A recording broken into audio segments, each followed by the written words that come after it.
it all winner for this. It's the biggest race we have all year long. The icons of this sport have all starred on its biggest stage. It's the great American race. Trust me. I won the Daytona 500. I won the Daytona 500. Pull them belts tight one last time, boys.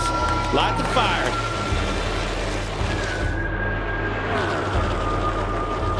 Big push coming now for Harvick. Oh, and around goes a couple cars. Priest upside down. He's barrel rolling through the grass. You got plenty of money. Don't need that to keep racing. Is it worth the risk to keep on going? Sure, to win.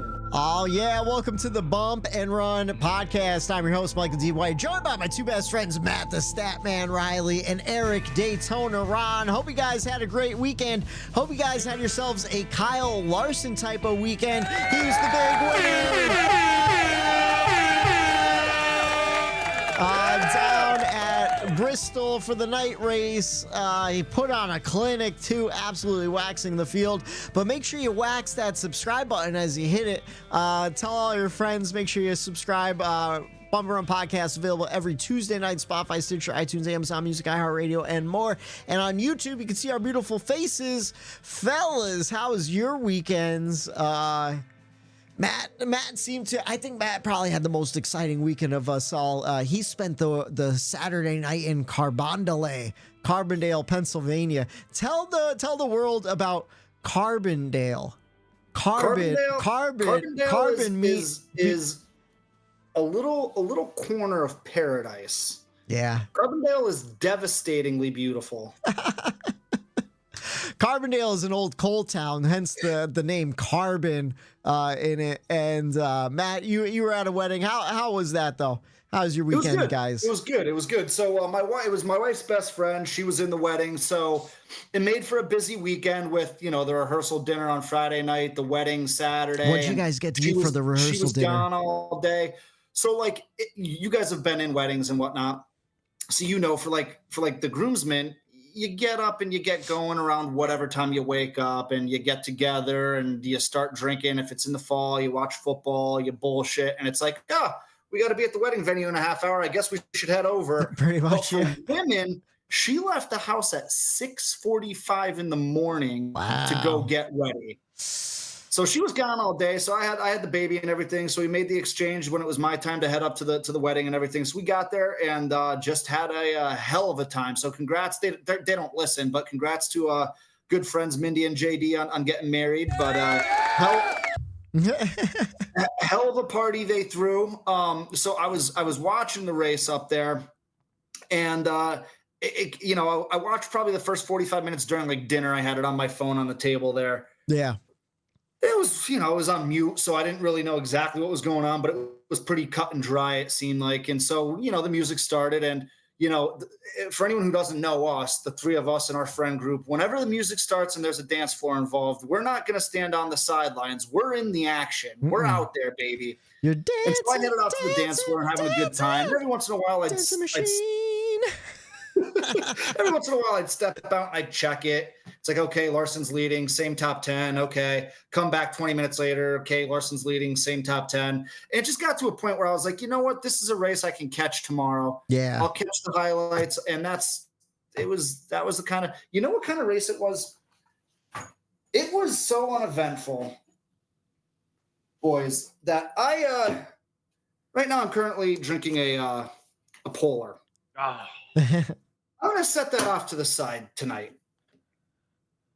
I'm going Busch. I'm drinking tonight because that's what the race did to me. It made me want to be an alcoholic because that's the only way anyone I can imagine would enjoy that type of race. So cheers to you guys. No cheers to the racing. Cheers to you, man, because I have myself podcast. Cheers to the fans, but again, no cheersing to that race. I have Founders All Day IPA. I'm right there with you, brother. This is the first beer I've ever had on the podcast. I like to keep it professional, but honestly, we don't have a whole much to talk about for that race, so I figure we'll get silly, right? Eric, silly tonight. Eric, pour yourself a liquor drink. I don't think I've seen you drink a liquor drink all season. Get you back on the horse. It's been a while since the liquor was flowing. Those earlier seasons, Eric used to get after it. End up drinking half a bottle on a Tuesday night. Skipping work on Wednesday. Oh, shit. I meant to... You forgot to go to work again today, didn't you? No, you want to know what that reminded me of something personal I meant to tell Eric before we started the show, but I don't want to leave it a mystery. I know what you're talking about. You know, I'm talking. You heard the news about CJ, an old coworker of ours, passed away today, so I forgot. Oh, yeah. So you want to know what this sorry beer's, to hear that. this beer's for CJ. If he was still here, he'd be down at the American Legion. So to Charles. This one's for you, buddy. Racing fan. He'd be up there at Pocono watching the races, and yeah, he was a big Pocono guy. He was friends with your mutual friends from a previous relationship and stuff, right? So you'd see him up at Pocono all the time, and just a good dude. But sorry to bring the show in a weird direction by accident. No easy transition, so let's just transition. Yeah, so anyways, boys, I got my surgery coming up on Tuesday. Whatchamacallit? Eric, how's your weekend? No weddings, but I know you're hanging out at the bar on Saturday watching the race. You were the only one watching the race on the TV, too, it looked like. Yeah, that was funny, that Snapchat that Dowsey sent.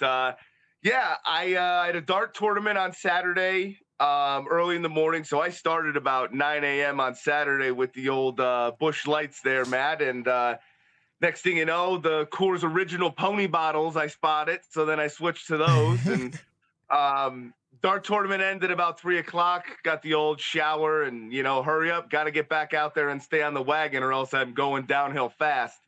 So, went out to the bar as quick as I could to keep that buzz on rolling and catch the race on Saturday night. And like Matt said, it was one of those races where, I'm bullshitting with someone I haven't talked to in a long time. Okay, look up. Okay, Larson. Okay, look same thing, Yeah. It allowed me to let my guard down and not really pay attention, because every time you looked, same top 10, no action, no. So it's like, okay, like I kind of just had it in my peripheral vision most of the night. So halfway through, I switched bars and figured I'll catch the second 250 at my local bar. And that's where I ended up being. My buddy took a Snapchat, sent it into the group, like the whole bar is just me in front of the TV, arms crossed, looking up at the TV, watching the race in the corner of the bar. But that was at the time when the playoff cut line was the most interesting thing at the moment. Yeah. So I was in the middle of a dart game, but I'd walk over to the TV, seeing where Suarez was battling with Ty Gibbs at the time.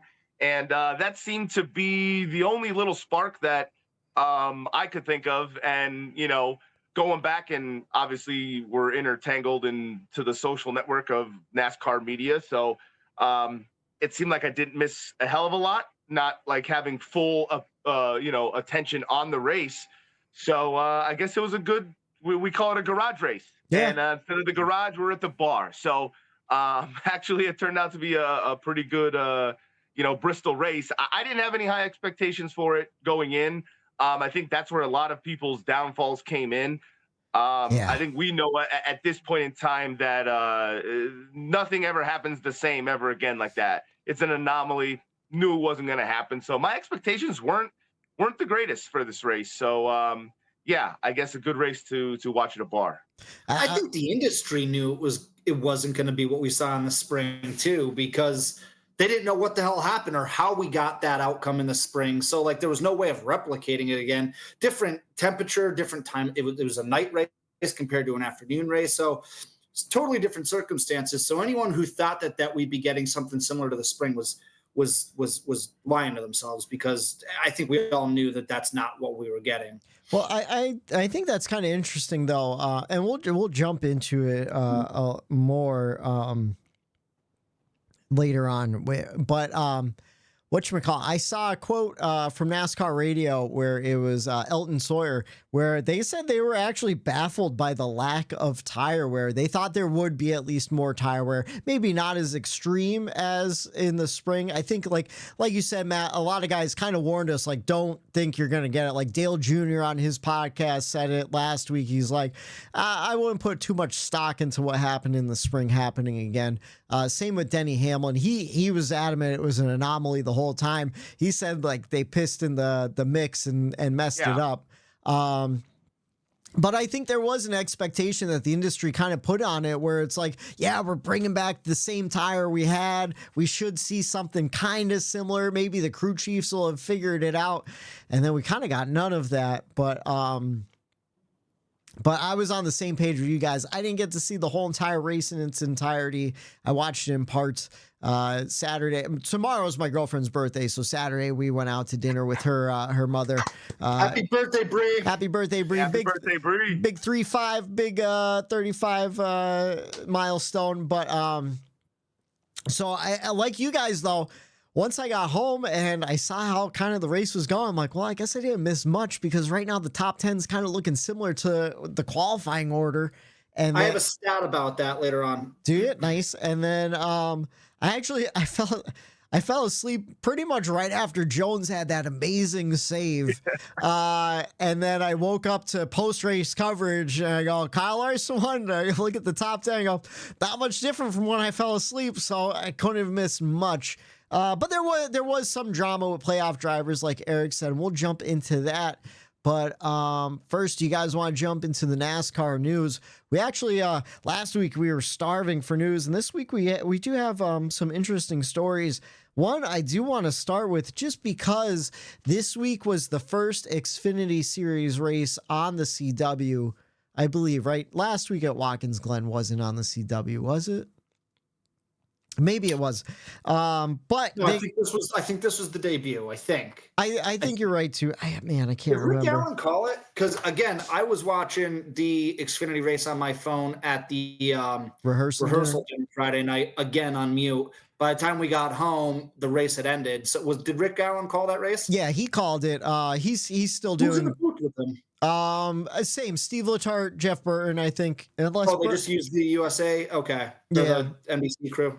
Yeah, and whatchamacallit, so they had it was the debut race on the CW network. It generated we don't talk about ratings a lot, but it generated 906,000 viewers. That was the network's highest rated program in more than 8 months. The race peaked at more than 1 million total viewers between 9:30 and 9:45, which what was the previous record? An old episode of Bones? Actually, it was like something like that. It was like one of their Wednesday night dramas. I don't even know what's on the CW anymore. What was Dale Jr. That's the Junior effect. 100%. Yeah, that also has a lot to do with it. I think Dale Jr.'s that if he doesn't claim like they really push this is his last race in the last week leading up to this as like, okay, like it was a plan. You felt it because even after Junior got out of the car, in practice and qualifying, he would bring over the people and he was pointing at the guy's shirt, CW, like, because he was really trying to get people to know that it's on the CW. It's on the CW. And I think I think those numbers are Junior lifted a little bit. I'm not sure what it would have been like without him, but great strategy to have him there for the opening one to get the initial eyes on. So it worked out perfectly if that was their thought process. You know what? I didn't even think about the Junior effect, but you're 100% right because think about the 24 people in the world that were pissed off that were trying to tune in for Buffy the Vampire Slayer. 7 people looking for Angel.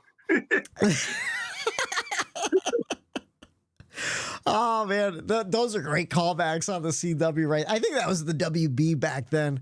But to your point, we'll see this Saturday, 4 p.m. on the CW in Kansas. See how they do.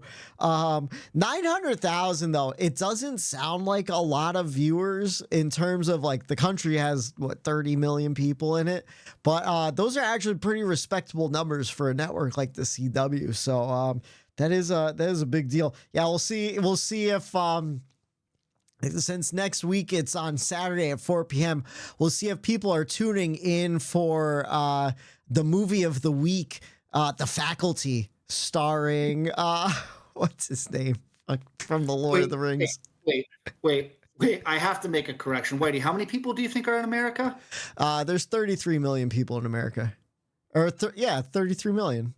330 million. 345 million. Well, all right, my bad. I missed a zero in there. Slightly outside. Anyways, in terms of television ratings, that is a huge number, though, for the CW.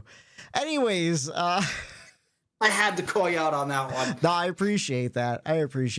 Yeah, there's I think there used to be 14 million people in Pennsylvania. I think it's down to 12 million. So yeah, for the rest of the country to only have 33 million people, that'd be a little ridiculous. Anyways, it's Tuesday's show. Was it on here? Wait, was it on here that I said, or was it in our text group where I'm like, Junior, we're getting the most authentic Dale Jr.? Oh yeah, I think it was on here last week. Yeah, he sat up there until 2 a.m.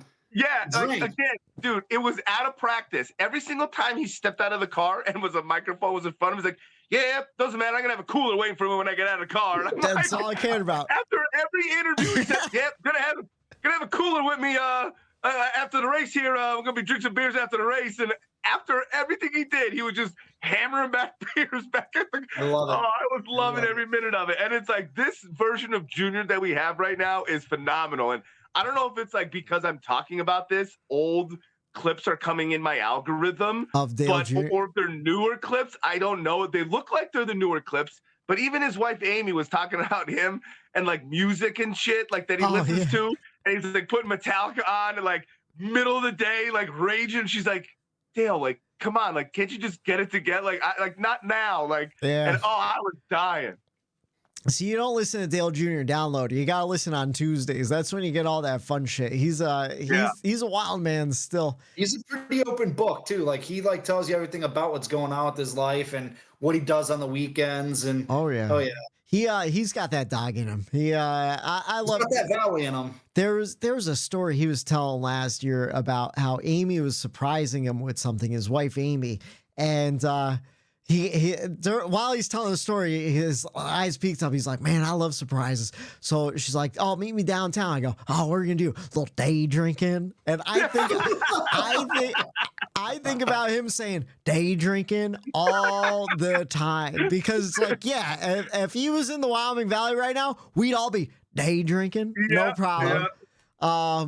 But like that's because like all three of us, like if Dana was like, hey, Saturday I've got a little surprise for you, just like set aside your day. Like, in your mind, you're thinking yourself, I hope we're day drinking. We're going to a wine fest or something all day. Yeah. But we're going to a distillery or a brewery, something cool. Yeah, 100%. Those are the best days too, when it's a surprise. Like, oh, what do you want to do? Like, let's go to Breaker Brewing for lunch. I'm like, gonna have a great lunch today on a Sunday with no NASCAR in the fall. Or but whatchamacallit? The Teardown guys, we're all over the place. They brought up the Dale Jr. effect and just the quotability of it, and kind of how NASCAR is lacking that right now. And they kind of forget until Dale Jr. comes back. And like you said, Eric, he has that honesty where like you always get a clip, you always get a quote, and it's hard to hate him. You can't like Dale Jr. is just one of those people where whatever he says or he's doing, it's like you're just all right. Yeah, like he makes you fall in love with the sport for many different reasons. And when he's at the racetrack, it's a special race, and NASCAR needs that. And I think Dale Jr. knows that he brings that.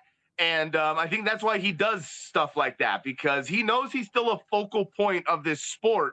And there's still mega eyes on him. So doing that stuff, I think he knows what he's doing. Oh, yeah. And I think, like you said, he is aware of what he brings to the sport, because so going into this race, there's a lot of speculation where he's like, yeah, I don't think I want to run Xfinity anymore. I like focusing on the Cars Tour. He gets to run his late model and stuff. And he says he thinks this is going to be the last one. But then this weekend when he was interviewed. He has nothing scheduled for 2025, but he didn't outrule 2026. So I think he's always going to dangle that little nugget in front of us. That's what made me think it was all a part of the thing. Hey, get ICW, announce it's like Junior's last time in Xfinity, and bang, look at you get almost 1 million viewers. So now the interesting thing about the CW move, this happened mid-season. They were supposed to be on NBC till the end of the year. I wonder if CW asked for this specific race because it was Dale Jr. Because why would you pick up a random Bristol race for the Xfinity Series playoffs? It's not a cutoff race for Xfinity, right? Or is it? No, it's not. No, right? the regular season, I think it was. Oh, okay. Maybe that was to make it to the playoffs, I think. Okay, so maybe that was the decisioning with the networks and stuff, but seems turned out well for the ratings. But then the next story we have talking about a playoff driver who's in the Cup Series right now, going back to the Xfinity Series. One Harrison Burton, he's going to move back to the Xfinity Series and drive for AM Racing in 2025. Matt, you sent that story earlier in the week. I think it's a good move. You guys think it's a good move? Oh yeah. I mean, isn't that where Hailie Deegan just like went and like said all their equipment was garbage and like it's a place where you go just to die as a race car driver? So I retract what I said 30 seconds ago. No, I don't think it's a good move. I didn't realize that, Eric. I think that's a rough team to go to. I think that team has a lot of stuff, and I think he is just another wild addition to that whole thing that's already happening there. Like the baggage around it all is not good. And then you add that to it. I mean, I guess the experience could mean something down there coming from Harrison. It has to mean something. He has to be able to bring something more than maybe what she did as far as experience level for sure. But as far as, a good opportunity. I mean, I guess it's an opportunity. I guess it's staying in a seat. So that would be the only positive I would say is that's a full-time ride that you're going to be in. You're going to be at the racetrack, and it's an opportunity. That's I guess as good as I could put it. So I was super curious because I remember the week after Hailie Deegan got dropped from that ride, Joey Logano drove that car in the Chicago Street Course, ended up finishing 8th. And then the next week, Josh Berry drove that car at Pocono, finished 27th, drove it at Indy, finished 38th. And then the best finish since then has been a 13th at Atlanta with Wallace Allen, and then a 9th place finish last week with Joey Logano at Watkins Glen. So just goes to show you what a great talent Joey Logano really is compared to everybody else, because maybe this isn't the best move for Harrison Burton, but again, keeps you in a seat, keeps your name out there. Maybe he could kind of build on something there. It just shows that there's levels to this sport, and that's a tall tale sign that right there's levels in equipment and there's level in talent in the driver behind the wheel as well. And in situations like that, it comes to light a little bit. Yeah. And then speaking of signing contract extensions, Bubba Wallace signed a multi-year contract extension with 23XI. To note, they still haven't signed their charter agreement either. So from the sounds of it, it sounds like they're going to run as open cars. At least that's what Denny Hamlin said when he was asked about it. So what do you guys think about Bubba keeping his ride for a couple more years? I think it's deserved. Yeah. I mean, he needs to start making the playoffs, but I think it's deserved. Yeah, I don't see anyone that could really replace him besides like an Eric Jones, someone who's in the Toyota pipeline right now and kind of in an underperforming team. But other than that, yeah, I think it's a pretty good lock. Like you said though, he needs to start performing more consistent to get towards the playoffs, especially now if they run in an open car, because now you're getting paid out less too. So that's all the more important part of that. And then let's see. I added this one just as a joke. Ricky Stenhouse Jr., Richard Stenhouse Sr. has been reinstated after his scuffle with Kyle Busch at the All-Star race. So Ricky's dad could come back to track. And then I don't think we need to comment on that at all, really, do we? Welcome back, Mr. Stenhouse. Welcome back, Richard. And old Dick Stenhouse back in the pits. And then whatchamacallit, Justin Haley and Corey Lajoie. This was kind of shocking for me. They will swap rides starting this week at Kansas. Justin Haley signed with Spire, and apparently Rick Ware Racing isn't necessarily happy that they're getting Corey Lajoie in this whole trade. And then and they even went as far as saying they don't know if they're going to keep him in 2025. And then I saw an interview with Brad Keselowski. He was asked about it. He's also not thrilled. And he kind of alluded to this being a Hendrick type deal where he said he didn't want to spoil anything for Hendrick in 2025. That's their announcement to make. That was a Brad Keselowski quote. So I love that because Brad's a calculated dude. Like, I love that he like threw that out there and like whatever. Somebody pissed in his fucking Cheerios because he doesn't just like say shit like that. Like, he's not like a pot stirrer. Like, he did that like with intent, which, hey, listen, let's make some drama. Let's get some rivalries going. Let's get people pissed off at each other in the garage. I love that. I love it too, especially if you go back to last year when Justin Haley made the announcement and then kind of explained the announcement. Brad Keselowski had a big part to do with that because, of course, the technical alliance with Rick Ware Racing and RFK. And it sounded like Justin Haley was kind of picked by Brad Keselowski where he's like, yeah, we want you to be here, you know? So I think he's feeling a little burnt by it too. Speaking of Brad Keselowski, throughout like the span of his career, what's like the one sponsor that you will forever associate Brad Keselowski with? Oh, Miller Lite for sure, I think. Don't mind if I do. There you go. Perfect timing for beer number 2. And that's all I have. Do you, Eric, do you have any comment on that one? You have any thoughts or feelings? I mean, this is just another thing where the greasy shit that goes on behind closed doors that we never see or hear about, that we only get rumored about. Like Matt said, I kind of like that Brad let us peek in the door a little bit, you know, and no, good for him because it does sound like they basically stole a prospect and someone that Brad put his own money into in helping Rick Ware and information to help him. And then, you know, he gave everything and just they robbed him and just ran out the door and never gave anything back in return. And it's like, what the hell? So he definitely feels jaded for sure. Oh, yeah. Especially like, I don't want to say he can't trust Justin Haley now, but like he has no problem jumping ship when he gets a better opportunity either. It doesn't seem like he's a company guy jumping from Chevy to Ford and now back to Chevy within a year. But now, like, we know how this works. Is that even his choice in this matter? Like, if they're just saying we're trading or swapping, like contracts or whatever, like it might just be like, hey, this is what we're doing as an owner of the team and an owner of another team. We're agreeing for this driver change, and maybe he didn't have much of a say in it at all in the detail of it. I don't know. I didn't read much into it, but it seems like if it's a trade or like a swap, like they're calling it mutually, that means both parties kind of decided that, hey, this is going to work and this is going to happen. And I don't know how much say the drivers had in all of that. Yeah, I don't know. I would love to know more. I want to hear an interview with Justin Haley 2 years from now to let us know all of the backroom dirty secrets of it all. We will eventually. And I'm honestly very curious because we speculated for a while, like Spire has to have something behind them. We thought Dale Jr. might be involved. We know Steve Letarte is working as a consultant for the team. We saw that in one of the USA documentaries a couple years ago.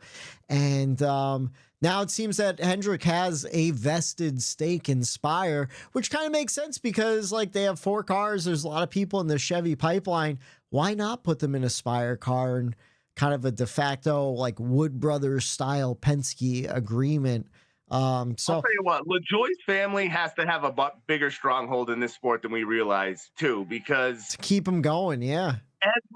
Dude, the way Denny Hamlin even like had Lajoie's back on his podcast, it was unbelievable. Like, Denny, what? Like some of the stuff that was coming out of his mouth, I was like, this sounds like a guy that's just like was told to say this. You know what I mean? And it was like, oh, maybe this will give him a better opportunity to, get into this, like, to go down and it's like, dude, hey, how many people still think like he didn't get any opportunities yet? Like, I don't understand how. Like, I have no idea. If you didn't listen to I rarely do, but today I listened to Denny's podcast. And Lajoie, is that who he's talking about? Yeah, he drove the 9 car. And just the stuff, then like the way he was like defending him, I was like, oh my god, this sounds like he's someone told him to say this as like prop. I don't get it either, because like you hear that from a lot of different guys where it's like, I just don't see it. Maybe they see something that we don't see as fans because they are drivers. They see something else. This is what it was. I remember. Then because he's like, oh yeah, he's like, because they were talking about how good Zane Smith and Carson Hocevar and those two teammates at Spire are doing as rookies, and then he's like, yeah, like. It's he's both out there. He's trying to perform and he's overdriving and you're overstepping and you crash and everyone's getting on him for like the crashes and this and that. But like he's got to outperform. He's got these young guys nipping at his heels and performing well. And it's like, yeah, Denny, that's the whole point. Yeah, he's got these younger guys performing well as rookies, and he's still overdriving his car because he's scared that the rookies are doing better than him. And so like, how can you put 2 and 2 together and be like, he's trash? This is his opportunity, and he's blowing it. And then like his producer guy was like, well, wouldn't that make it look bad? I loved whatever the producer was doing. He's like, well, no matter what scenario goes, Lajoie's going to look bad. No matter what. No matter what. Run clean and bring the whole car home. Whoever goes to 7 and outperforms them, it's going to make Lajoie look bad. He already looks bad because the 7's being outperformed by 2 rookies. Right. And now he's going to jump into the 15 car that we saw flashes of greatness and then do bad. And it's like, well, Justin Haley wasn't doing that bad, So what did I tell you guys earlier this week? How legendary would it be if the 7 won at Kansas this weekend? That'd be amazing. With Justin Haley behind the wheel. It would be so funny. That would be the funniest thing ever. And the only thing is like the adjustment period for crew chiefs and stuff. I don't know, but like even if he just leads some laps, if Justin Haley could lead like 15 laps during a green flag cycle of pit stops, like yeah. But it's a red flag for me though, because we're talking about a Justin Haley and Corey Lajoie swap of drivers, and we're talking about it extensively right now. Yeah. For what reason, I have no idea, to be honest with you. Yeah, I have no idea. I have no idea. It's the only reason we're talking about it is because of the Hendrick loophole behind it that we want to know about. It's like, Lajoie, stay out of this. Like, it's almost like his name is in this news just to keep him relevant. Like, oh, let's just start a pod to keep his name rotating in there. He has nothing to do with anything that's going on. No one wants him. I'm putting the tinfoil hat back on from a couple weeks ago. NASCAR is paying Corey Lajoie's way to create natural yellow flag cautions near the end of the 3rd stage, so we get some excitement. We bunch them all back up. Where did Corey Lajoie wreck out this week? 3rd stage. Oh, yeah, right there. Bam, into the wall. Perfect shot. Nice shot of the sponsor. Whose podcast platform is Corey Lajoie on? NASCAR's. It's all coming together. He's being paid by NASCAR to create cautions. That's it. No phantom cautions when you got a Corey Lajoie out on the field just wrecking cars.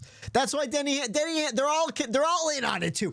Denny Hamlin's in on it. Dale Jr.'s in on it. It's a goddamn global conspiracy that NASCAR. You keep Dale Jr.'s name out of your mouth. It is a globalist conspiracy, boys. It is a globalist conspiracy that Corey Lajoie is being funded by NASCAR to get green-white checkers at the end of every single race. We complained about it for years. We complained about it when guys were saying, phantom cautions for debris. I never saw any debris. Well, guess what? You see a lot of debris when Corey Lajoie is wrecking in turn number 2, Joe Rogan. I'm telling you. That was Whitey. Where the hell was that Alex Jones impersonation all this time? I didn't know you had a spot on Alex Jones impersonation. Great, our friggin' YouTube just got flagged now, Whitey. No one's ever gonna see this. We're banned. Well, you want to know when the black helicopters, Joe Rogan, are showing up? It just kind of happens. It just kind of happens, Joe Rogan. Oh man, we're off the rails. I love it. It's a Tuesday show. Me and Matt, we got 2 beers in, so there we go. Anyways, let's jump into that. Should be the name that we should rebrand next year and call it the 2 Beers In podcast. 2 Beers In. Actually, that's a great name. Or at least a segment. 2 Beers In. Anyways, we are. That's man. Write that down, Matt. Write that down. What we got? We do have a NASCAR weekend to talk about, though. We've been talking about it a little bit and kind of the lack of action in the Cup Series. But we saw a triple header. We saw Layne Riggs win in the Truck Series, getting his second playoff win in a row. I didn't get a chance to see the race on Thursday night. Did you guys get a chance to check out some Thursday night trucking or no? The Jets were on. The only thing I remember is the next day realizing that it was just a mayhem fest. There's what I heard. It was just that they were trucking. Were they trucking? All right, I got a DVR. Maybe I'll go back and watch it at work tomorrow. Get a little trucking in me. The problem was Thursday night. Didn't even think about it. Didn't think about it until it was too late and the race was over. And then Xfinity race. You saw Cole Custer win at Bristol. Did you guys see Friday night? Again, I was out to dinner and I didn't see anything. I watched that race. That race was wild. Was it? It was actually a fun race to watch. Especially like the beginning first stage with the Dale Jr. helmet debacle and the harness debacle, and he had to replace 2 headpieces, and then he dropped it onto the floor, and then he was trying to pick it up. He couldn't get it again, and he had to come down pit road. They had to change something for him, and to go, I'll tell you what, he went the whole first stage without a spotter or anyone in his ear. And that, my friend, is a hard thing to do at Bristol. Well, when you haven't raced in a while either, you just hop in a car, that was insane that he was able to do that. You know what, though? He's probably used to it now running the Cars Tour, because I don't know if those guys run spotters in the Cars Tour at short tracks and stuff. So maybe they are, and I don't. They have to. But I thought. I just remember maybe being I'm just really dirt irritated racing. In how Justin Allgaier lost that championship, the regular season. He got caught up in lap traffic wreck that just clipped the back end of him, and from that point forward, he just kept going downhill with luck, just getting caught up in this, caught up in that. He made a huge mistake at the end, thinking somebody was there when they weren't. Boom, spun himself again. And he basically blew the regular season championship to Cole Custer. Did he? Ended up getting it at the end by 1 or 2 points or something. But Custer had to drive his ass off at the end of that race as well. It was no small feat for him to get to that finish line. But the Xfinity race was half decent once I figured out that it was the regular season championship was on the line. Yeah. It became a little bit more interesting in seeing what was going on. But it was a good race, I thought. Way better than the Cup race from what I'm hearing. I'm glad the Xfinity Series delivered yet again, where the Cup Series falls short. For the Cup race, we saw Kyle Larson lead 4 times for 162 laps. The race lasted 2 hours, 37 minutes, and 53 seconds. Super quick one for 500 laps at Bristol. And then we saw 5 cautions for 36 laps, 8 lead changes among 4 different drivers. Your top 5, Kyle Larson, Chase Elliott, Bubba Wallace, Denny Hamlin, and Christopher Bell. Fellas, let's jump into the race grades. Little tough because, again, like we all said, we were all kind of distracted, but I went back on Sunday. I watched the first 2 stages. Feel like I didn't miss a whole lot. And then I just watched the highlight package again, and the highlight package was literally just beginning of the stage, end of stage, cautions. That was it. So not a whole lot going on.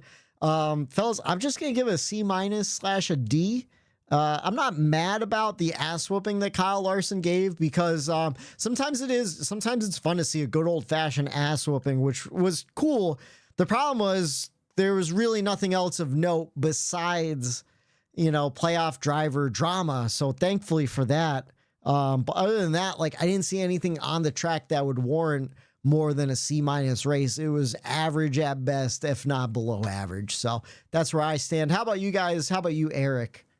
Yeah, I watched more of the race than I realized too, because when I watched the highlight package again to refresh, I think I didn't watch a lot, but it was just the same thing. You know what I mean? Like I realized, I remember watching that live when you're going, okay, I remember that battle going towards the end of the stage. And so I saw a majority, 3/4 of the race in different ways, I guess, all throughout Saturday night. So I got a good sample of what, happened there. And I kind of agree with Denny again. I said, I listened to his podcast where he's like, the race came down to pit road. And normally I like that when it's like, okay, it adds that element of, okay, pit crew, here you go. And that's what it became. It became, hey, you ain't going to make up positions on the racetrack. We just can't lose positions on pit road. Yeah. That's what the race essentially became where, go around, hit your marks. Don't worry, don't overdrive yourself on the racetrack and do not screw up on pit road. So I know that was Denny's plan where it's like, hey, I'm in a spot here. Take our time on pit road. And it just, I agree with you, Whitey, where we were kind of talking about it like in the text or something I was sending on it might have been one of our group chats on whatever million that we are in where we were talking about the race and if it was like ruined or because he dominated it. And, we're picking each other's brains on how to word it because we all have the same sentiment about it, but we really don't know how to express it each. But it wasn't bad because of Larson is kind of what I would try to get out. But that's what I feel like a lot of people are focusing on. And instead of focusing on the issue of everything behind Larson. Yeah. They're just pointing the finger at the domination of Larson and Goodyear. And it's not Goodyear or Larson's fault at all. It's a masking of how terrible the car is at these racetracks. And they're compensating and just, it's almost like, he dominated, point the finger at him. And NASCAR is just getting away with not having anyone talk about the shittiness of this next-gen car. And, I think NASCAR is really doing Goodyear a misfortune here by kind of putting them in the spotlight. But overall, I wouldn't go as far as a D just because sometimes I could appreciate an ass whooping. And when someone nails on a setup where you could go in and out and lap that could make the race too. The top or the bottom, you could go anywhere. That you nailed that. Like we love when Harvick would do that with Rodney, when they would nail a setup and just fly. When MTJ nail a setup, fly out. It's like, oh damn! Like there's a certain point when put on a clinic today, Yeah, like when you there's certain levels. When you dominate that much, it's impressive. If you just dominate by like 2 seconds, not as impressive. So it's like just to lead all those laps, to win by 7 seconds at the end. And it was just I gave it a C-. All right, I respect that. How about you, Matt? What are your thoughts? Thinking we're same? all on the same boat. We're all together. C-. I mean, again, Eric, actually, you kind of nailed it too. I went back and watched the highlight package, and I realized I guess I was checking in a lot more often than I thought I was during the wedding, because a lot of the highlight package, it's like, oh, that's not new. Like I remember seeing that, It's also sad that when you watch a 16-minute extended highlight package and none of it was racing highlights. It was penalties. It was 3 wide at the end of a stage. It was restarts off after a caution or a stage break. It was something going on pit road but it wasn't racing that were the highlights. 16 minutes. They couldn't find any good racing to throw in there. So yeah, it's not that Larson. I think I know we all agree that like, hey, I like a good ass whooping every once in a while too. Like that's totally okay. Good for Larson, good for the 5 team. They figured it out, went out there and performed and executed. It's what happened behind them, like you guys said, and I told you guys I have some stats to kind of talk about that. Yeah. Think about what I'm about to say here. 8 out of the starting top 10 had average racing positions inside the top 10. I'll do you one better. So they never left. 12 out of the top 15 starting positions had average racing positions inside the top 15. That essentially means the top 10, top 15 was the same top 10 and top 15 the entire race. Yeah. That's what that stat is telling you. And Matt, I'll interject here too and give you one that I heard on Denny's podcast. Larson's last lap, he led by 7 seconds. He ran a 16.2 or something like that. Gilliland, 10 laps down in 34th, ran a 16.5 in his last lap. I'm sorry. So when the leader and a car 34th are just a couple tenths off from one another, that's an issue. Everyone's running around there at the same speed. If Larson got back in traffic, he might not have been able to go up there. Like I think Truex said it. When he was up front, second or hey, car felt fine. Go back in traffic, you're done. You're the same speed as everybody. So like when there's the tire fall off of a second was after 100 laps, it fell off to a second. So there was fall off, but way too many laps into a run, or it just, that was just a tough look there. Whatchamacallit. So Matt, can you repeat that first stat with the top 10? It was 3, right? 3 drivers outside of the top 10 that didn't average. 8 out of the starting top 10 had an average racing position inside the top 10, which means that 8 out of the 10 people who started inside the top 10, their average racing position was inside the top 10. So they stayed in there. So it means essentially, besides green flag pit stops and stuff like that, they didn't shuffle out of the top 10. So one of the guys that definitely shuffled out of the top 10, Martin Truex Jr., penalty on pit road. William Byron, I forget exactly what happened to Slick Willie two clocks. Did he have a penalty too, or did he get roughed up and put a lap down? I can tell you, it was Carson. The two guys. And then Carson Hocevar, he started seventh. His average running position was 16th. And Corey Lajoie, who somehow miraculously started in 9th, his average running position was 20th. Okay, so then these penalties didn't even skew that stat either, because Martin Truex Jr.'s average running position was 10th, and William Byron's average running position was 9th. And those guys finished 17th and 24th respectively. So like, it was just one of those races. And again, not even upset about it, to be honest with you, because we've had a string of really great racing where it's like, we kind of expect this one, especially, I don't know if you guys remember last fall at Bristol, but that wasn't a good race either. That was the race where I know Joey Logano and I think Martin Truex Jr. got into each other early on, ended both of those guys' playoffs runs early.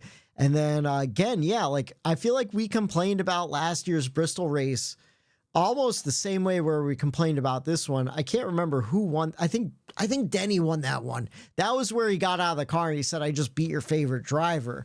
But other than that, we're never gonna have good racing at Martinsville or at Bristol until we have slower cars on the racetrack and lap down cars that are way slower than the leaders. You need to have slower cars in order to create disparity in passing, and you need to have, you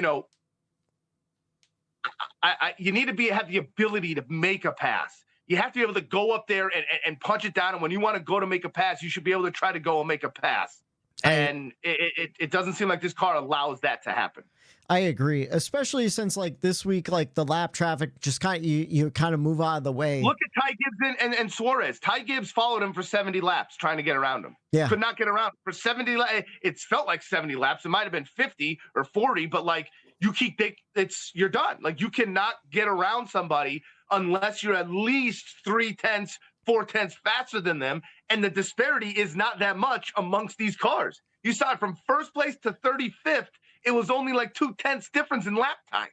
Yeah, that's not good. That's not good at all. I know. And in a place like Bristol, that matters. You need to have slower cars, and you need to be able to hammer down and get around cars there. And man, I don't know if that PJ1 didn't like they ground the top like Denny was talking about, and then to go around the top. Like, man, it's then I would hate to go down that road of talking about tracks and this and that. Like we're getting too muddy into the water when it's this next gen car that's sitting right in front of us that we're all trying to camouflage with other problems around it. And it's like, no, dude, like get the duster off, dust off all those other problems. And what's underneath all that dust? This next gen car.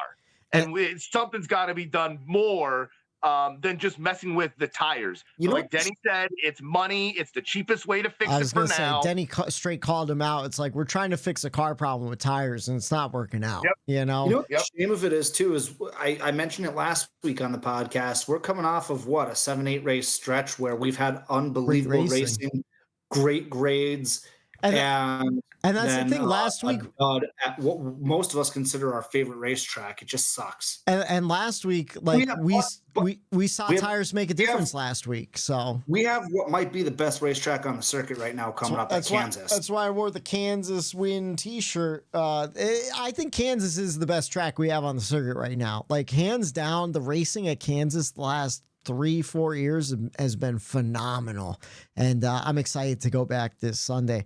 But I just wanted to mention, friend of the show, Justin Pierce, sent this medium lap speed values for Bristol in 2024 versus 2021. So it has it listed. And again, the graphic, you can't see the graphic, so it doesn't help very much. But the back through the field, the 15th place car is nearly 0.2 off the fastest car. In 2024, only the 66 car, which came in like laps and laps down, was 0.2 of a second slower than the fastest car. So the gap from 1 through 15 is now tighter than the gap from 1 through 5 was in 2021. So now you have 15 cars running in the same distance that 5 cars ran 3 years ago. And like Eric said, that's the problem, because lap traffic at short tracks is essential to passing, you know? And if you can't, I don't know, if everyone's running essentially the same speed, like, once it gets spread out through. I'll put it this way. Larson nailed it, because he said, listen, he goes, and he said the same thing that Denny said. He's like, you got to heed your expectations. We're driving spec race cars. We could only do so much with these spec race cars. So like that's what makes it even more impressive that, you know, Cliff Daniels and Larson did what they did the dominance with a spec race car. Yeah. To go that far above and beyond and make the field look like that when there's not a lot that you could do to adjust on your car to be that much farther than the field.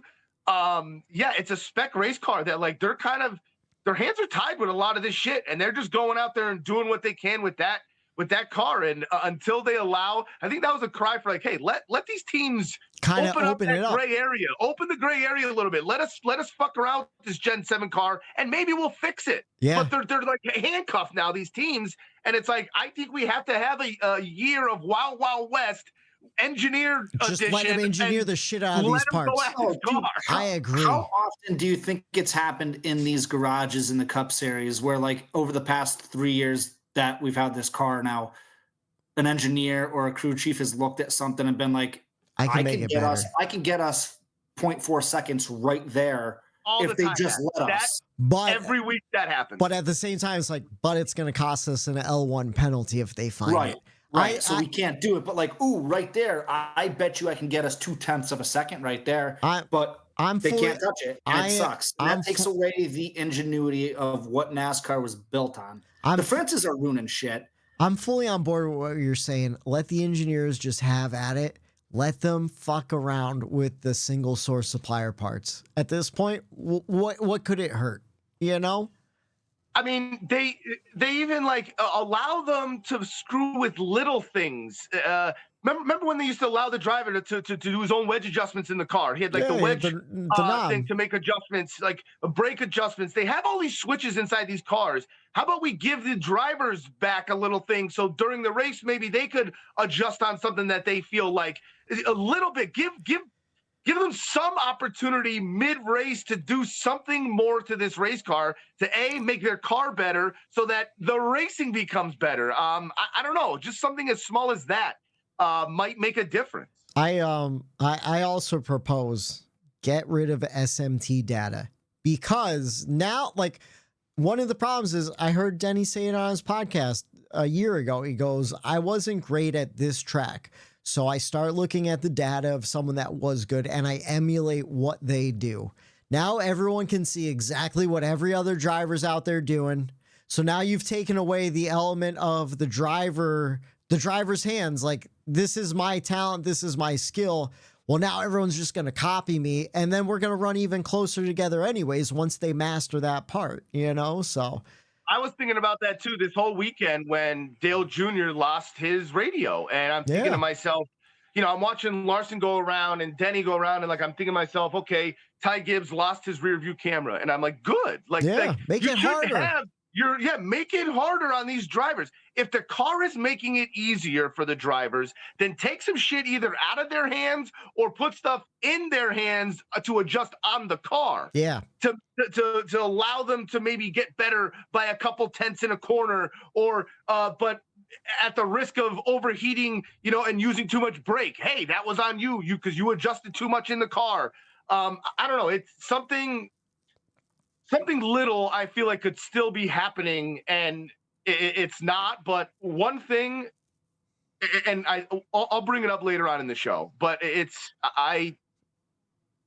we've been down this road before, put it that way. I don't think fans or NASCAR want to, but I think I'm open to it as far as right now. All right, well, let's rock out then. 3 wide for the lead. 1 lap to go. It's this week's Checkers and Wreckers. All right, since we started with me for the race grade. Oh man! Since we started with me for the race grade, let's start with Matt for the checkers and wreckers. What'd you like? What didn't you like? So my checkers goes to. There's one company that got amazing exposure this weekend. Oh yeah.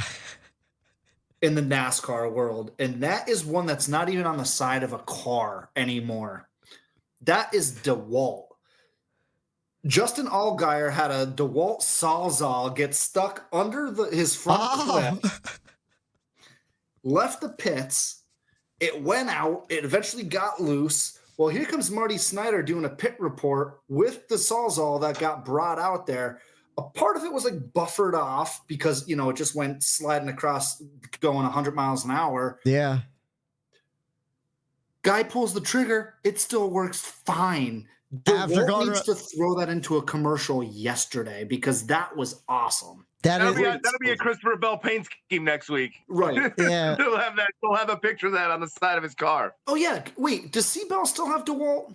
Yeah, it was beautiful on Saturday night. Yeah. That's right. Okay, so perfect. So they are still in NASCAR. So, yeah. See, I thought you were going to talk about Arby's and Josh Bilicki in the 66 getting lapped every fucking 40 laps or 40 minutes or so and getting that Arby's airtime as Kyle Larson was just passing the shit out of him on the Cup Series. I didn't see that whole clip with the DeWalt Sawzall, but half of it was ground completely off. It was a half of a Sawzall. Yeah. And Marty Smith, I think it was, he grabbed it. He's like, oh, it works perfectly fine. He goes, I'm going to go put this in the trunk of my car. He goes, you want to know why? Is the Sawzall going? It's those brushless motors, man. They're built solid and great product over at DeWalt. A little overpriced sometimes, but sometimes it's worth it. So, how about your wreckers for the weekend? So my wreckers goes to Suarez. So in the third stage, as he's essentially the car above the cut line, he decides to mess around. So the 43 gets loose. Whitey, you said that save earlier. Yeah. 43 gets loose, gets into the wall, comes down in front of Suarez. Chops not necessarily his nose the 43's fault. Just a victim of circumstance, 100%. The 99 gets all bent out of shape, overly aggressive, like we've talked about before. No one, in the NASCAR media, no one that I've heard of anyway, talks really about how aggressive the 99 is. We always hear how aggressive the 1 is and whoever, but we never hear about the 99 being as aggressive as he is. And he's a fucking lunatic out on the racetrack. We've seen him lose his mind a couple times. Especially on road courses. You're battling for your playoff life right now, and you're messing with Eric Jones for a lap, smashing his back bumper. What are you doing? Now, luckily for him, it didn't matter. EJ beat, though, I think. It goes back. I remember bitching about Daniel Suarez running when he was not doing as well as he's doing. They were so they do have a little bit. So I think you're right, Matt. He didn't know the circumstances of what happened to EJ to make him fly across his nose like that. Yeah, but not now.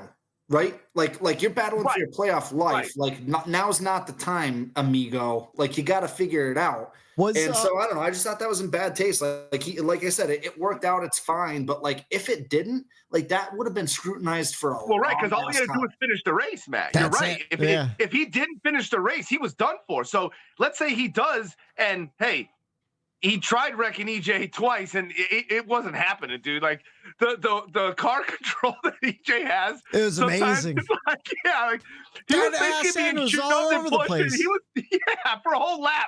He was just going sideways, like if you watch his front left wheel, it was just going back and forth, and like. EJ was a wrecking ball at the end of that race, though, too, because like. He wasn't taking shit from anybody either. He's like, just like if he's in the front or the back, like Ty Gibbs got into the back of EJ too and was shoving the shit out of him, trying to get him out of the way. And it's like, hey, like I'm going around here, get around me, bitch. The funniest thing too is like they keyed up the 43's radio like right after that happened. Like I can only imagine him like in there like going all crazy, and then he keys up the radio like, what the hell was that all about? Now, were they on Gibbs together at the same time, or did Jones come up while Suarez was exiting and going to Stewart-Haas Racing? I just wonder if there's some like personal beef between them, like that goes history wise, you know? Suarez was in the 19 when Eric Jones was in the 20. I'm pretty sure. It's all on track stuff that caused the 99, and they had just some run-ins. It's just like the same with like when Corey Lajoie is running back there with so and so. When you're just always running around each other, and you kind of develop these weird, obscure like rivalries with drivers. No, it could be like, oh, something happened 6 months ago. And he still has it in mind. There was a stint of races where I was bitching about Daniel Suarez like I do about Michael McDowell. You know what I mean? It's just like one of those scenarios. Yeah, it's chaos back there too. But like you said, like they both finished on the same lap together. So I guess like technically, if you wreck Jones out, you kind of gain one spot in the playoffs. But like you said, it was a game of survival for Daniel Suarez. Surprisingly, he did survive and move on to the next round. I think by like 1 point, maybe 3 points, something like that.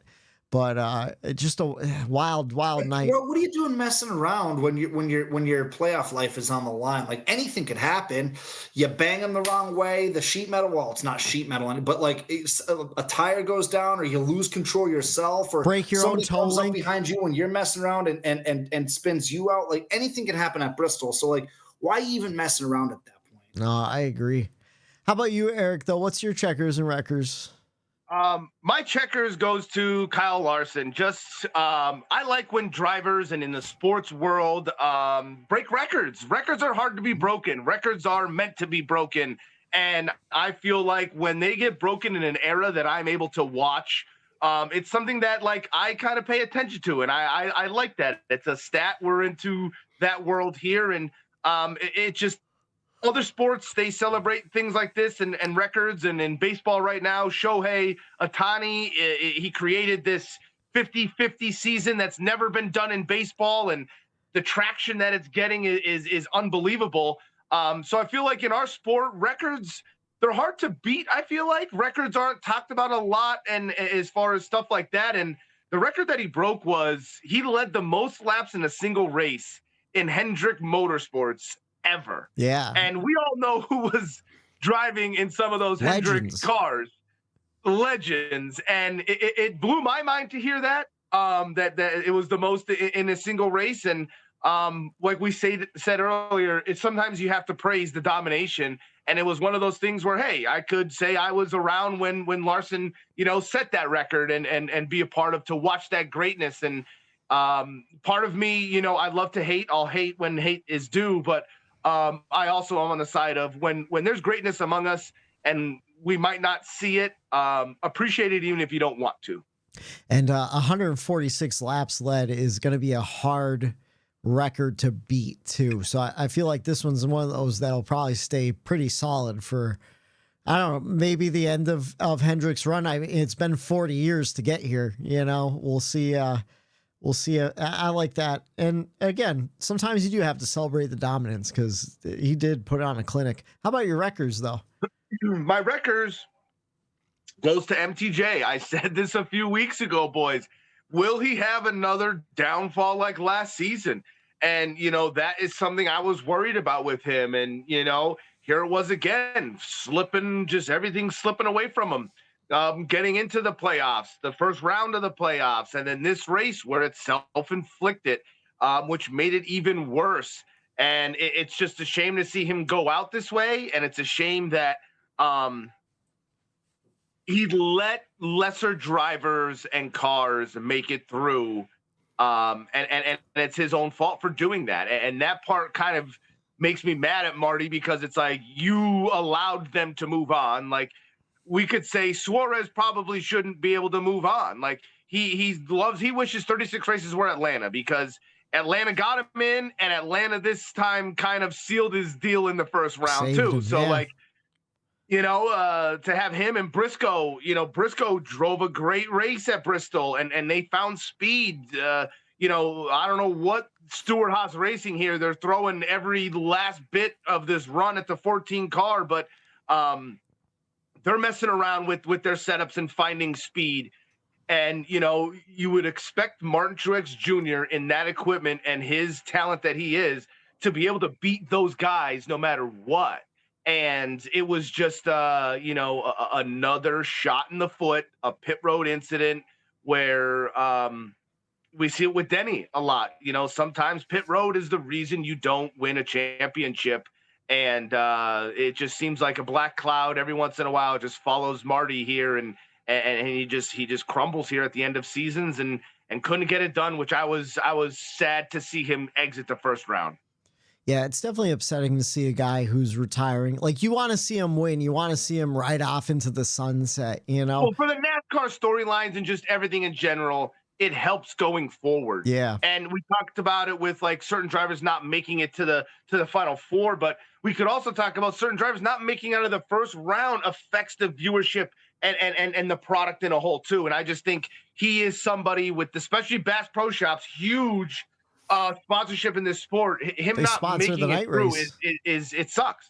Yeah. Just think about like what we're talking about too. Like, this dude's a future Hall of Famer in NASCAR, and like a first ballot Hall of Famer, and he's at a top 2 or 3 Joe Gibbs Racing, probably a top 2 team in the sport right now. And his last how many races, he has an average finish of 28th. Yeah. Think about that. Like, take any other Hendrick Motorsports driver or Joe Gibbs Motorsports driver and think about them having an average finish of 28th over, what is it, the past 10 races, 15 races, something like that. Like, this is one of the most epic fallouts we've ever seen in our sport. And like, it's unbelievable how bad it is. And it's the second year in a row we've seen it too, and that's the thing too. Like, last year, Martin Truex Jr. went out and dominated New Hampshire. Like, we know he still has it in him. It's just, it's far and few between. I think the grind of the season is getting him. I think it's so just too. One of those things he's where, done, man, he wants to be on a boat fishing. Yep, I think it's just he's done. He's like us at the end of it's like we're up to here. I'm glad you brought up Chase Briscoe in this whole thing, because that's his replacement for next year. And what a shot in the arm Chase Briscoe has had. So before he locked himself into the playoffs, it was kind of known that, like, Stewart-Haas is shutting down. I was listening to the Jordan Bianchi. I think he was talking about it last week, maybe this week, I forget, on the Teardown. But he's like, this was a team where everyone kind of assumed once the playoff starts, you're going to start looking for other jobs and you're not putting much into it. And since he made it in, it seems like the whole organization is rallying behind Chase Briscoe. And we've seen great performances the last couple of weeks. He ran really fucking well at Atlanta. He ran really well last week at Watkins Glen, from what I remember. And then he started, fifth on Saturday night, and he finished 8th. He ran in the top 10, got stage points throughout the whole entire day. Like, this is a Chase Briscoe where I think we all knew he had it in him from his performance at the Xfinity Series, but we haven't seen it from Stewart-Haas Racing. And now it's like out of nowhere as they're shutting down. It's kind of like a Cinderella story in and of itself. But it's not out of nowhere because I wonder why Josh Berry hasn't been running that well. And, what happened to Noah had a lot of speed at certain races here and there. No, they're sending all 3 cars with the same setup to the racetrack, and they're having each person do a different adjustment to see which ones are going to work and which ones aren't going to work. So they're doing essentially open air. What we all know is happening is using 2 cars as dummy cars, as extra practice and data gathering cars during those small practice windows.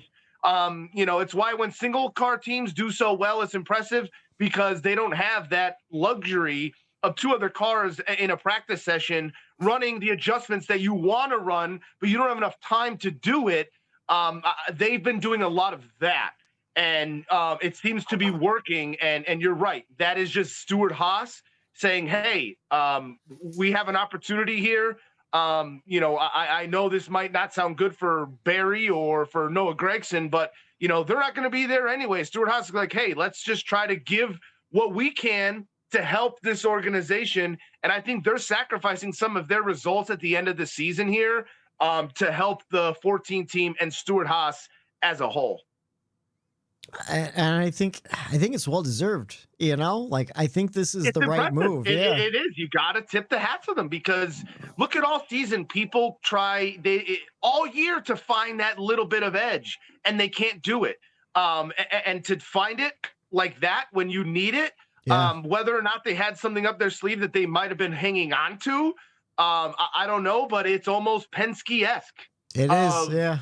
Of the last couple years where they're nothing during the regular season. Well, not nothing, but they just quiet, they don't show domination or they don't show, oh, this is a championship ride or team. But then come playoffs, come the end of the season, you're like, where did you come from? Yeah. So this Ford magic at the end, I'll take some of it.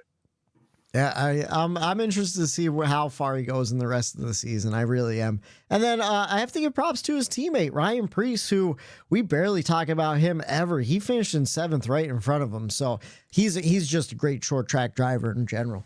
But where are we? Did we do your wreckers or no? Yeah, MTJ record. Oh, yeah. All right. Then on to me, I guess. My checkers, I'm kind of giving it to MTJ in a roundabout way. I give it to the playoff guys who had trouble to just kind of create some storyline and drama for that race and give us something to talk about. Again, it's kind of what the playoffs doing, what the playoffs intended it to do. I know we've shit on the playoffs the last few weeks, deservingly. But the playoff system kind of gave us something to talk about in a completely dominant race. I don't know what we would talk about besides Kyle Larson dominating on Saturday if it wasn't for the playoffs. So I have to give him the props on that one. I mean, it's a roundabout way wreckers also, if you kind of think about it. But and then my wreckers goes to the hype going into the weekend with this tire. Last spring, I think we saw something special that was unexplainable. And this is the tire that they thought they would have in the spring. I think we saw it last night where it's like, yeah, when we showed up in the spring, this is the tire they thought they would have. They saw something completely special and outrageous. Then we got here in the fall. It's like, oh, we're bringing that one back. It's like, this is how it was supposed to perform in terms of Goodyear. This is an eye-opening thing that I think we needed. Denny said. Yeah. When they say, and I've said this on here before, and they don't, it's never the same tire. No. And they say, oh, we're bringing back the same tire from the spring. We're bringing back the same. No, it's not the same tire. Yes, in theory, it's the same tire compound. But what Denny was explaining on his podcast was the tolerances that Goodyear gives these cars as far as, hey, it's supposed to be where this much, there's a tolerance for that. So guess what? One sticker code or date code on a tire could be completely different from a date code from the same tire is supposed to be, but the tolerance is on one end on one set and towards the other end on another set. Well, that he said it happened at a Martinsville when you put that old sticker date tire on. It was the same tire, quote unquote, but an older manufacturer date on it means it was a different batch of tire. Yeah. So the tolerance was different. He goes, it was almost like putting on the option tire. You drove by everybody. Yeah. Just that. And it just goes to show that how much, like, you have to be so specific with with these tires when it comes to the racing compounds thing. And all that. It's not. Like he said, Goodyear, he goes, he doesn't want to throw them under the bus, but they have to be so precise for their like tires that Street they send tires, out to the street. But when it comes to racing, it's like they're in someone's backyard. It's like, good enough, send them out. Good enough, send them out. And there's not a lot of regulation. There's not a lot of, the tolerances are too much. He goes, Goodyear asked if they could close those tolerances down, we won't have the Bristols and that type of wild stuff happening. But every time they say, they have the same tires as spring, it's not the same tire. Everyone thinks it's not. There's variances in them. It should be close to the same chemical compound, but again, like, there's that tolerance. If you go back and listen to this week's Denny Hamlin's very informative as far as the tire is why I listened to it. Yeah, and it's right in the beginning too. He did give a lot of great information of the difference just between the street tire and the racing tire and the factories that make the racing tire. They're like old school type shit too. So, but yeah, I'm trying to think of like a comparison. But I can't think of like a real world comparison where, it's like when you go to the grocery store, right? And you pick up a thing of chicken and you're looking at it's like, okay, this is 0.75 pounds or whatever. And then you grab another one like, this is 0.85 pounds. Like, let me grab this one because I get more bang for my buck or whatever. It's that type of deal where it's like, I'm grabbing about a half pound here, half pound there. It's the tires. But when it comes to racing, you have to be more fucking. Yeah. Has to be. Yeah. Has to be. Like, what are we doing here? Yeah. So that and that's the variance you see. That's why you see teams have like a tire specialist trying to match tires. I don't know what they're measuring on it, but they're doing those type of measures to get them as close to perfect sets as they can. So pretty interesting stuff. Definitely go back and listen to that one. Other than that, just kind of going through the race notes.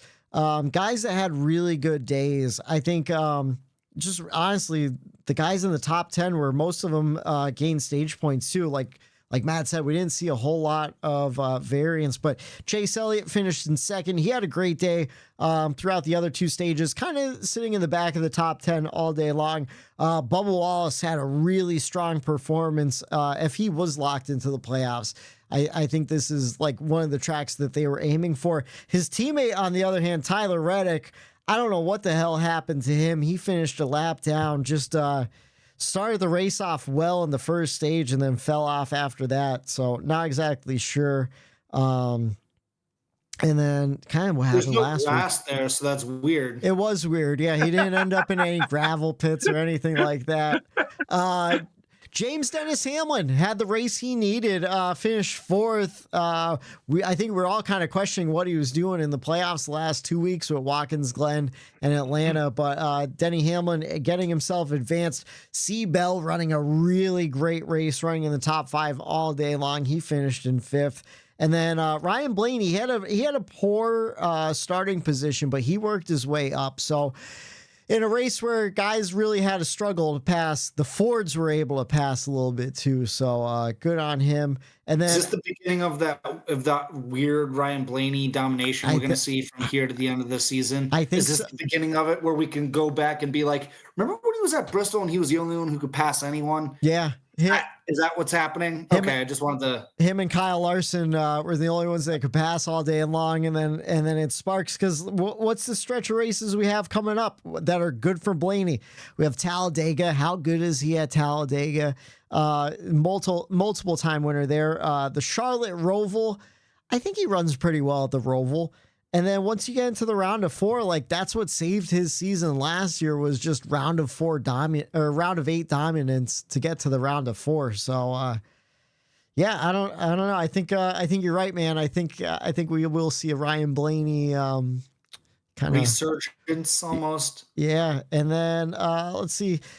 Ty Gibbs. Well, Alex, got to give credit to Alex Bowman too. He had a great run all day long. One of the only guys to lead multiple laps early on in that first stage. He led 3 times for 34 laps. So Hendrick dominance there. Finished 9th overall. And then some guys who had bad days. Ty Gibbs fell out of the playoffs because of a pit road penalty. Essentially, I think he needed a little bit more coming into it though too. Now, I'm proposing something to you boys here, because that pit road penalty kind of fucking irritated me. And it kind of got me thinking about the other times that I've noticed it too. And I'm like, I never really thought, but I always was like, it always left a sour taste in my mouth how they do the speeding speed limit and the timing loops. To me, when you qualify, that determines your order. That determines where you select your pit stall. And your pit stall, you picked it because of certain advantages, whether there's an opening into the garage area in front of you so you can pull out easily and clean and know a car's not in front of you. The first coming in, so you know, there's certain pit stalls that you want that are advantages during a race. Yeah. Now, where it squeezes that, he drove too close to the wall when he exited pit road, so he shortened the cone. The lines, yeah. In the line. And it's like if he was 2 foot up above the racetrack going the same speed, he would have been fine. All right. But not that he got fined for speeding on pit road, but he had 2 red lights, which is good. He wasn't. No. Speeding on pit road, but it's like the segments, and it's like no. Eric, you're off. No. The 2 red lights are good in a full box, and what happens is in the corners, the outside is a full box. The inside, it gets tighter. So right. he needed to drop. That's my whole point. That should be an advantage to him. He picked that. You have a spot there, like. But the driver needs. I don't like that for some reason. I think it's like. But the driver needs to look at those lights and know, like, I need to adjust for this pit. I need to adjust for this box because it's shorter. So now I have to run 1 red light instead of 2 red lights. You know, but it wasn't a really good job in real time. Forget I said about the red lights. Yeah. It was where if he drives straight out of his pit box, he gets fucked no matter what. Yeah, he gets fucked no matter what is what I'm saying. Because of where his exit is. He has to come out of his pit box and turn to the right to widen his exit. And to me, that is fucking bullshit. That you have to do that. Like I don't know. Like certain racetracks, I think that those little pie fucking things, the scoring loops is. It is stupid or something. Because you'll see the same type of penalties at Martinsville. You'll see it at Phoenix too. I believe they have one that's kind of in a corner of that dog leg or whatever, where guys get fucked on that all the time because it's like, I'm a half lane closer to the center, so now I'm 0.2 miles per hour over, which happened to Martin Truex Jr. too. That's what I'm saying. It's math is why he's speeding, not necessarily he's going faster than the guy next to him. Here's the thing, though. Here's the thing, though. This isn't. This is more or less on the team. Like he qualified 13th, which means like he didn't get last of the pickings of the pit stalls. He chose that difficult box. How many races with the next gen car? How many races with the dash? Like they should know that. Hey, you probably might be a little bit of a tricky pit stall. Like let's pick something else.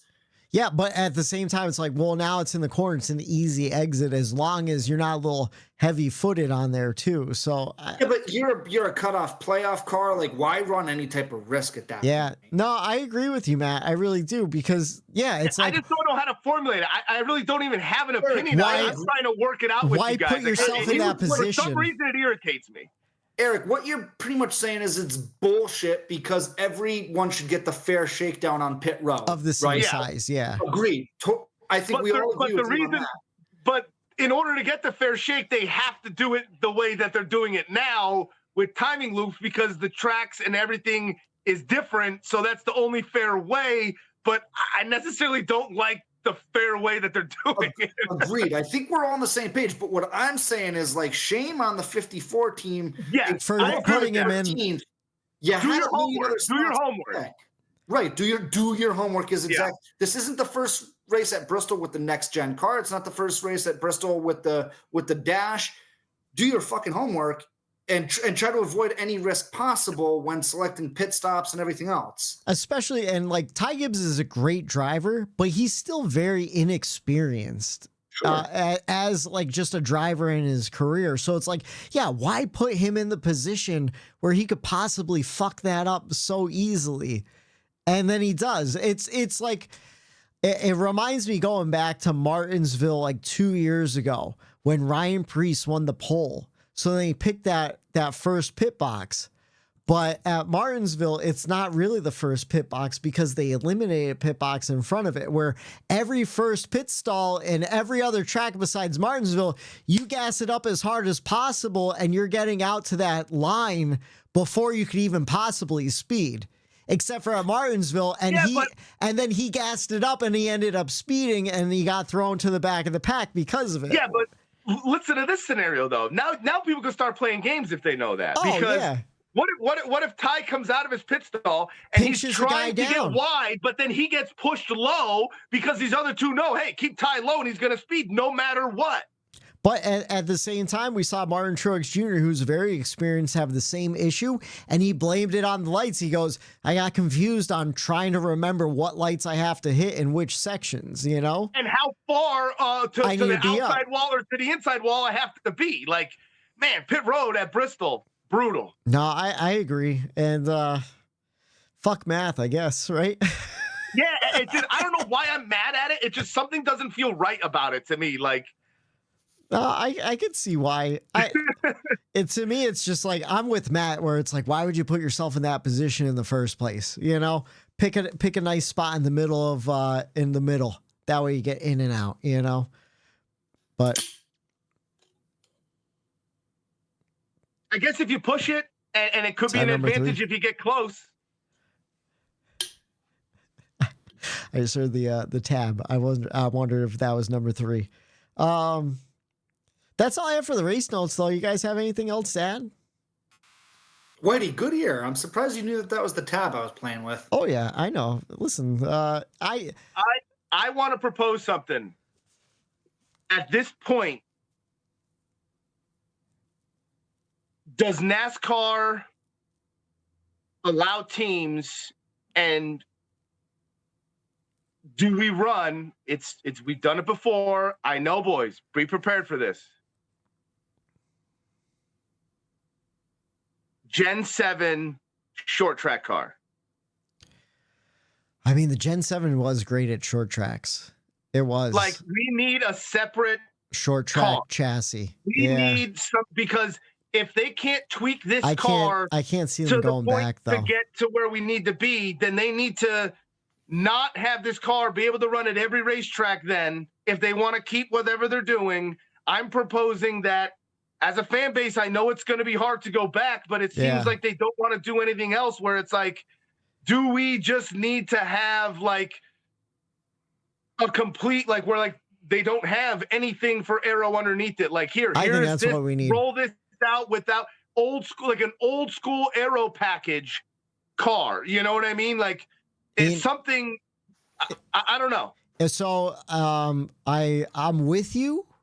Do I think it should happen? Yes. Do I think NASCAR would ever let it happen? I don't think so. Put the toothpaste back in the tube. But in my uneducated opinion, I'm not an engineer, so I don't know for sure if this would work. But in my mind, if you made a ride height rule where it has to be so high, and you take away some of that downforce that's created underneath the car, lift it up to get more air underneath, to make the back tires a little looser, make it all a little bit less aero dependent, I think that would do wonders. I really do, because you look at these cars and they are sucked to the ground, and all the downforce is made in that underpan and the diffuser and all that shit. You get rid of that, you lift them up as high as you can, like the Xfinity series.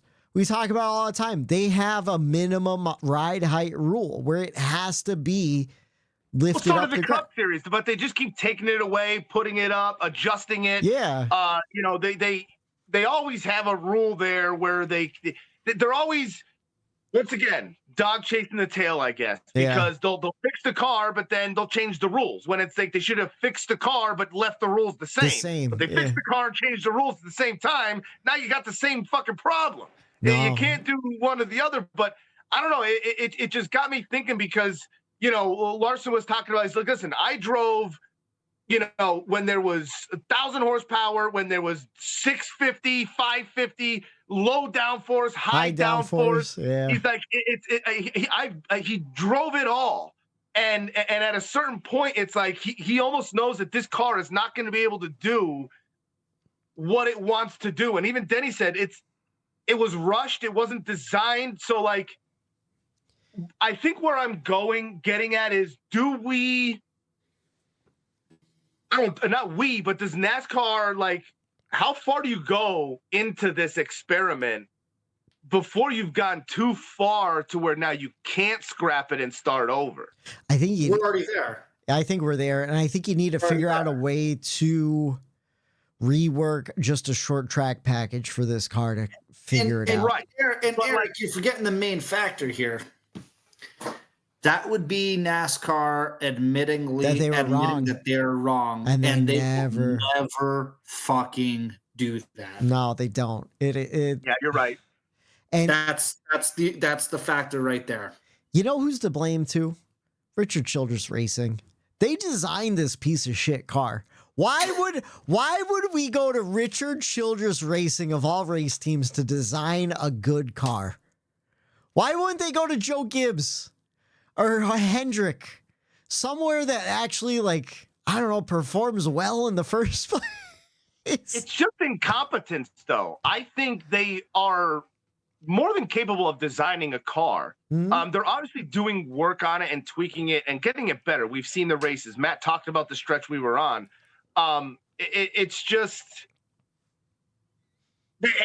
frustrating that there's these options and they're not doing them. I think that's why I'm getting irritated. It's like, and I know it was just a conversation starter to throw it out there, but like, I know they're not doing anything now and they're trying to take the cheap way out, but your own drivers are telling you what you need and what they want. And I just think through this whole charter agreement thing, like with Denny and how he's saying this, he's like, maybe in Denny's proposal, he wants a little bit more say in the spec of this car. Maybe that is something that the teams should have a say in and not just leave it up to the sanctioning body. Like, why is it just up to you guys in these decisions? Maybe we want a little bit more say in where these parts come from or how they're made or how the underbody, and I don't know. It just, it's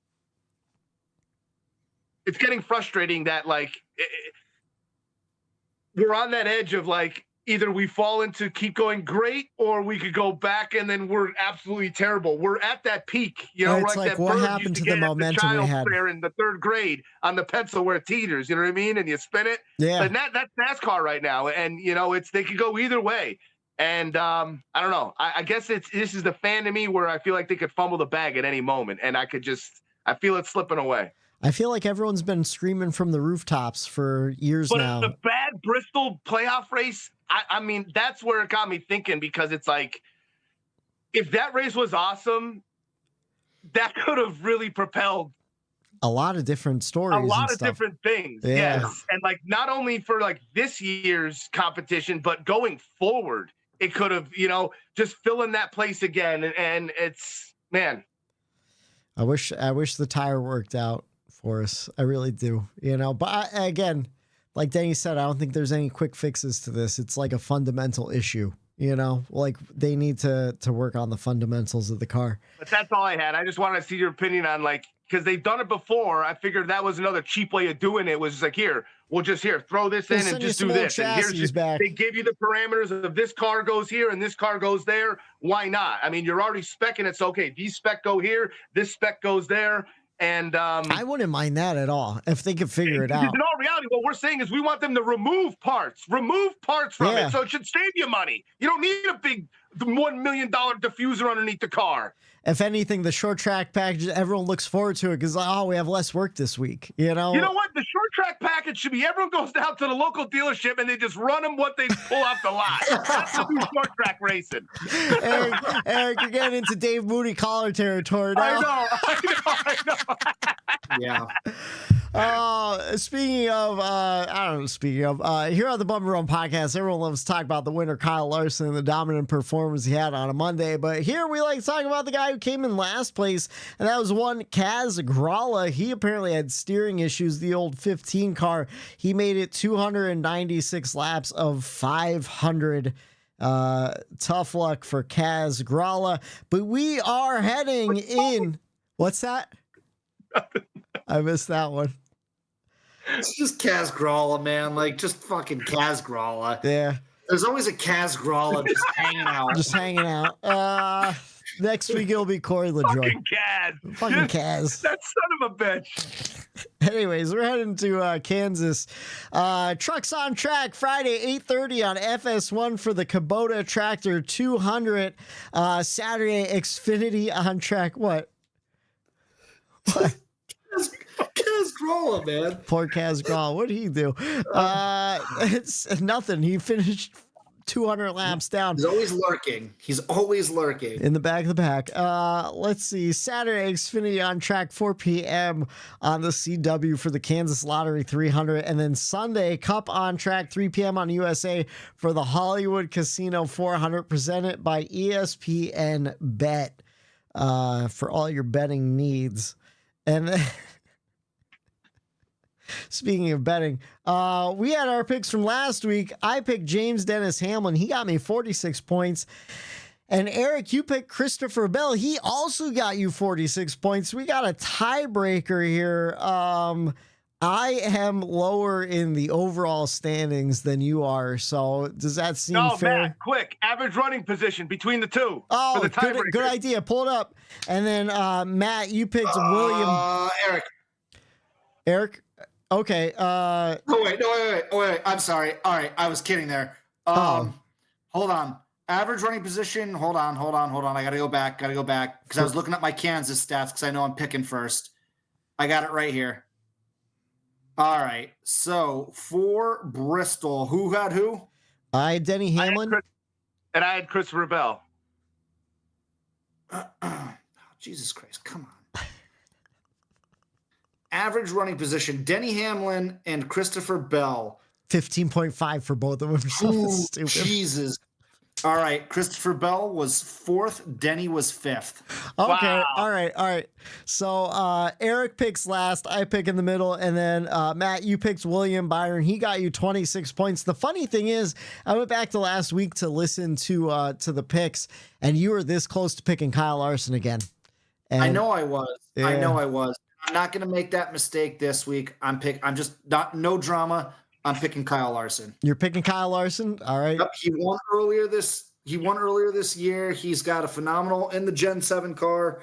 He's got the next gen car rather. He's got a phenomenal record at Kansas.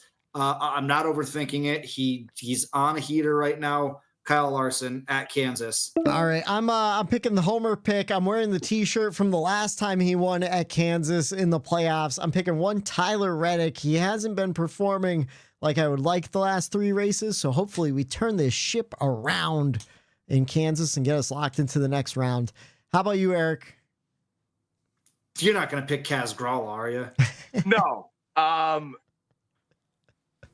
I'm going with the hot hand. It seems to be what happens here in the playoffs and just in NASCAR in general, hot hand, and that is the manufacturer of the blue ovals. And we talked about him. This is where it makes a leap and a bound and hasn't made a noise in quite some time. And I think he gets it done. The old 12 car of Ryan Blaney. I like it. We will see right now. The playoff picture is reset. Kyle Larson in the lead, 39 points. Christopher Bell with 24. Tyler Reddick with 20. William Byron, 14 above the cut. Ryan Blaney, 11 above the cut. We'll see if he gets himself locked in. James Dennis Hamlin, 7 above. Chase Elliott, 6 above. And Joey Logano, 4 above. Austin Cindric, 4 points looking in. Daniel Suarez, -6 points looking in. And then Alex Bowman Bowman, Chase Briscoe, both -7 points looking into the playoffs. Eliminated this week was Ty Gibbs, Martin Truex Jr., Brad Keselowski, and Harrison Burton. Good luck to you guys all next year. Who will win? Will it be every week? Will it be Kyle Larson locking himself in to the round of 12? Right before you were going to do this, Matt Worth, with his mouth goes, he's going to screw this up. Forget. You want to know why? Because I started getting cutesy with the points and I lost the people. Will it be Kyle Larson locking himself into the round of 12? Or will the 12 car lock himself into the round of 12 with Ryan Blaney? Or will it be my boy, the regular season champion, Tyler Reddick, moving on to the round of 12? We will find out this Sunday, 3 p.m. on USA for the Hollywood Casino 400 presented by ESPN Bet. And make sure you get your bets in through the Bumper Run Podcast picks. We'll see what happens this week. For Matt the Statman Reilly, for Eric Daytona Ron, I'm Michael D. White saying that we got black helicopters running after us. We got to get out of here, brother. That turned into Hulk Hogan. Sorry. See you guys on next Tuesday. The Bump and Run. There it is.